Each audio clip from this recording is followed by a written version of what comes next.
¿Qué tal, amigos? Les habla el Padre Rafael Chávez y aquí estamos de nuevo en su espacio Meditaciones. Hoy es miércoles 23 de octubre, semana 29ª del tiempo ordinario, y hoy podríamos celebrar como memoria opcional a San Juan de Capistrano, presbítero. En el nombre del Padre, y del Hijo, y del Espíritu Santo. Amén. Dios nuestro, que elegiste a San Juan de Capistrano para confortar a tu pueblo en las adversidades, otórganos constantemente tu paternal protección y conserva siempre a la Iglesia en tu paz.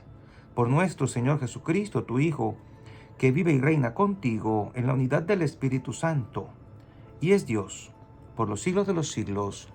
Amén. Comenzamos en la carta a los Efesios, capítulo 3, versículos del 2 al 12. Hermanos, ¿han oído hablar de la distribución de la gracia de Dios que se me ha confiado en favor de ustedes? Por revelación se me dio a conocer este designio secreto que acabo de exponerles brevemente. Y al leer esto, podrán darse cuenta del conocimiento que tengo del designio secreto de Dios realizado en Cristo. Este es un designio que no había sido manifestado a los hombres en otros tiempos, pero que ha sido revelado ahora por el Espíritu a sus santos apóstoles y profetas. Es decir, que por el Evangelio, también los paganos son coherederos de la misma herencia, miembros del mismo cuerpo y partícipes de la misma promesa en Jesucristo. Y yo he sido constituido servidor de este Evangelio por un don gratuito de Dios, que me ha sido concedido con toda la eficacia de su poder. A mí, el más insignificante de todos los fieles, se me ha dado la gracia de anunciar a los paganos la incalculable riqueza que hay en Cristo y dar a conocer a todos cómo va cumpliéndose este designio de salvación, oculto desde el principio de los siglos en Dios, creador de todo. Él lo dispuso así, para que la multiforme sabiduría sea dada a conocer ahora, por medio de la Iglesia, a los espíritus celestiales, según el designio eterno realizado en Cristo Jesús, nuestro Señor, por quien podemos acercarnos libre y confiadamente a Dios, por medio de la fe en Cristo. Palabra de Dios, te alabamos, Señor. El salmo está tomado de Isaías capítulo 12. Sacaréis aguas con gozo de las fuentes de la salvación. Él es mi Dios y Salvador. Confiaré y no temeré, porque mi fuerza y mi poder es el Señor. Él fue mi salvación. Y sacaréis aguas con gozo de las fuentes de la salvación. Sacaréis aguas con gozo de las fuentes de la salvación. Dad gracias al Señor, invocad su nombre, contad a los pueblos sus hazañas, proclamad que su nombre es excelso. Sacaréis aguas con gozo de las fuentes de la salvación. Tañed para el Señor, que hizo proezas, anunciadlas a toda la tierra. Gritad jubilosos, habitantes de Sión, que grande es en medio de ti el Santo de Israel. Sacaréis aguas con gozo de las fuentes de la salvación. Y el Evangelio está tomado de Lucas, capítulo 12, versículos del 39 al 48. En aquel tiempo, Jesús dijo a sus discípulos: fíjense en esto, si un padre de familia supiera a qué hora va a venir el ladrón, estaría vigilando y no dejaría que se le metiera por un boquete en su casa.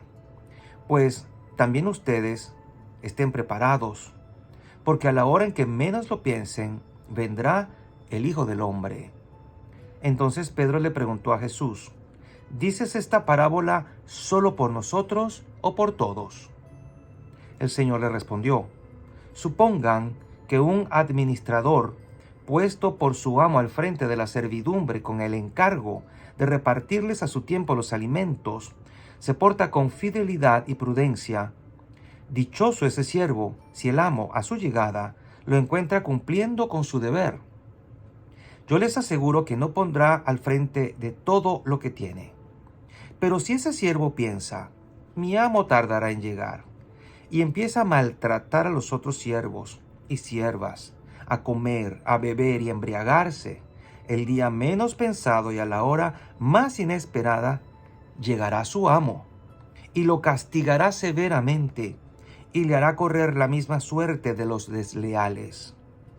El siervo que conociendo la voluntad de su amo no haya preparado ni hecho lo que debía, recibirá muchos azotes. Pero el que sin conocerla haya hecho algo digno de castigo, recibirá pocos. Al que mucho se le da, se le exigirá mucho, y al que mucho se le confía, se le exigirá mucho más. Palabra del Señor. Gloria a ti, Señor Jesús. Y bien, hoy el Evangelio nos habla de un ladrón que llega a medianoche intentando asaltar una casa. Pero si el padre de familia, según la parábola de Jesús, está atento, no lo dejará entrar por un boquete. ¿Y esto de qué nos está hablando? De la vigilancia. Ya días atrás, también el Señor nos ha hablado de la vigilancia. Tenemos que estar pendientes y no dormirnos en el sueño del pecado. Cuando en las Sagradas Escrituras se nos habla de sueño, es muy frecuente que tenga el sentido de pecado, dormirnos en el sueño del pecado. Pero si el que está vigilante no deja de estarlo, podrá evitar que sucedan cosas terribles en su alma. Todo este texto del versículo 39 al 48 nos habla de esa venida inesperada. Inesperada porque llegará sin aviso. Nadie sabrá cuándo, nadie sabe el día ni la hora. Pero también nos habla de cosas que pueden asustarnos, porque nos habla de castigos. Mas no quiere el Señor que nos asustemos, solo quiere que estemos prevenidos. Ustedes y yo sabemos lo que tenemos que hacer en gran parte.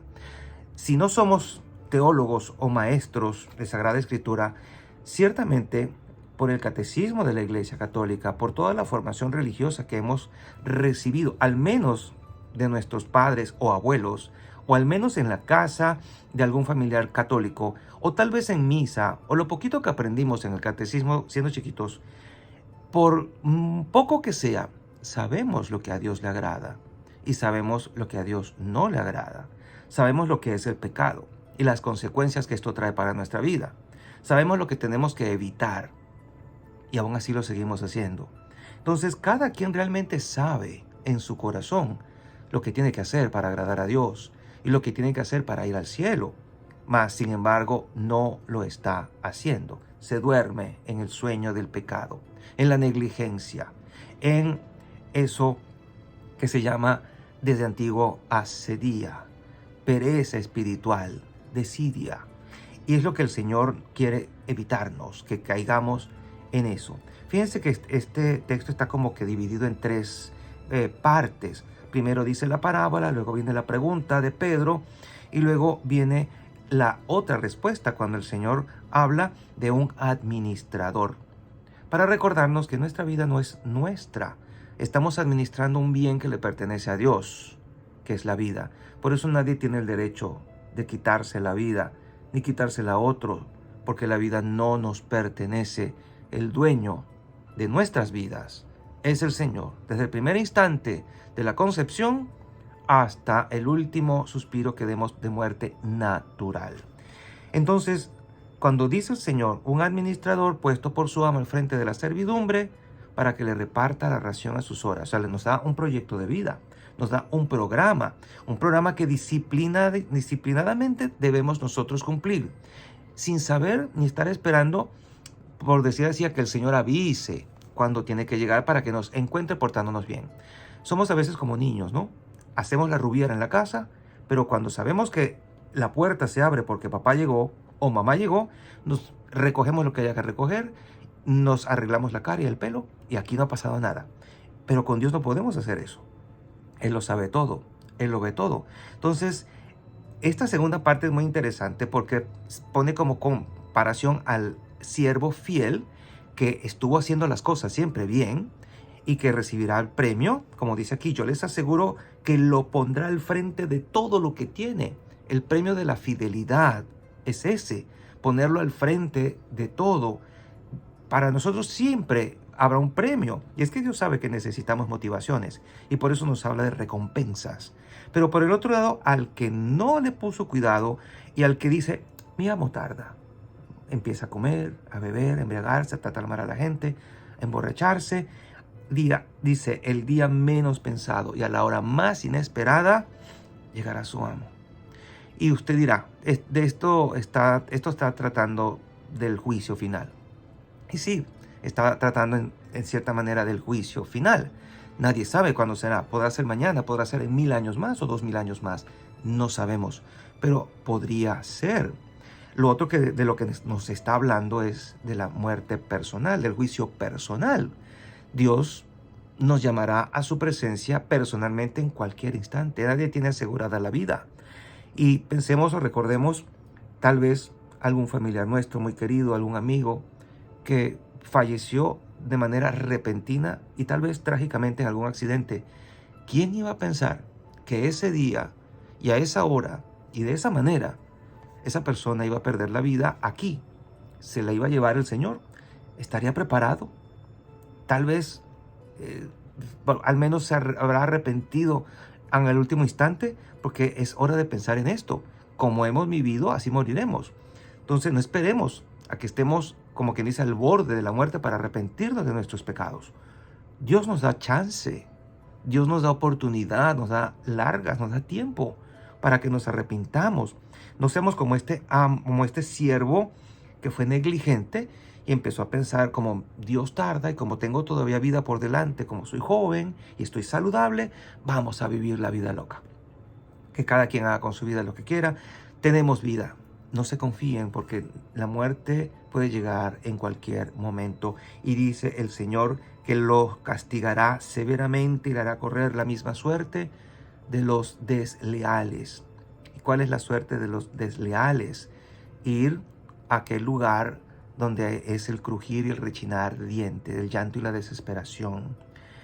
Es interesante ver cómo también en la tercera parte habla el Señor esto, el siervo que conociendo la voluntad de su amo no haya preparado ni hecho lo que debía, recibirá muchos azotes. Y pareciera que el Señor habla de esta gente que se portó indebidamente porque sabía lo que tenía que hacer y no lo hizo, pero que de alguna manera pues se salvó.